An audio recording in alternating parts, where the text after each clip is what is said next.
পর্যন্ত বলেছেন, আমার কোনো ঠিকানা নেই, এই দেশই আমার ঠিকানা।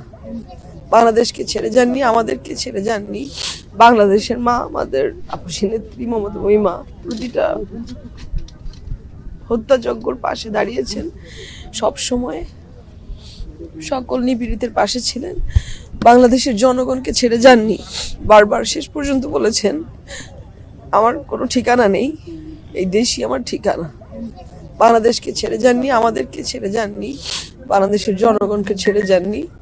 আল্লাহ আমাদের এই আপসী নেত্রী, আমাদের মমতা মহিমা, তাকে যেন বেহেশতের সর্বোচ্চ জায়গা দান করেন এবং তার পরিবার, তার সন্তান, একমাত্র সন্তান যিনি বেঁচে আছেন এখন, আমাদের ভারপ্রাপ্ত চেয়ারম্যান জনাব তারেক রহমান, তাকে এই শোক বইবার শক্তি দেন আল্লাহ। আমাদের আপামর জনগণ 18 কোটি তার সন্তান যারা আমরা আছি, এই নেত্রীর জন্য দোয়া করে যাচ্ছি।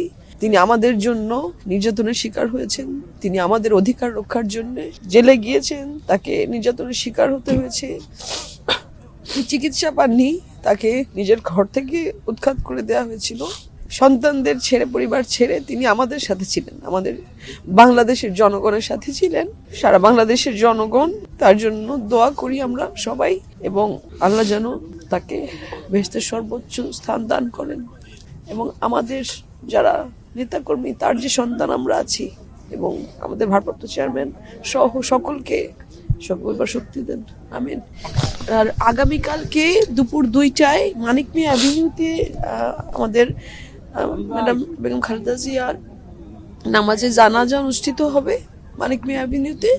আমরা সকলকে আহ্বান জানাচ্ছি, সকল আপামর জনগণ যারা আছেন, যে এলাকায় আছেন, তারা যেন তাদের সুবিধা অনুযায়ী এই জানাজায় অংশগ্রহণ করতে পারেন এবং আমরা রাব্বুল আলামিনের কাছে দোয়া করতে পারি আমাদের দেশনেত্রীর জন্য। সকলকে আহ্বান জানাচ্ছি দুপুর 2টায় মানিক মিয়া অ্যাভিনিউতে জানাজায় অংশগ্রহণ করার জন্য।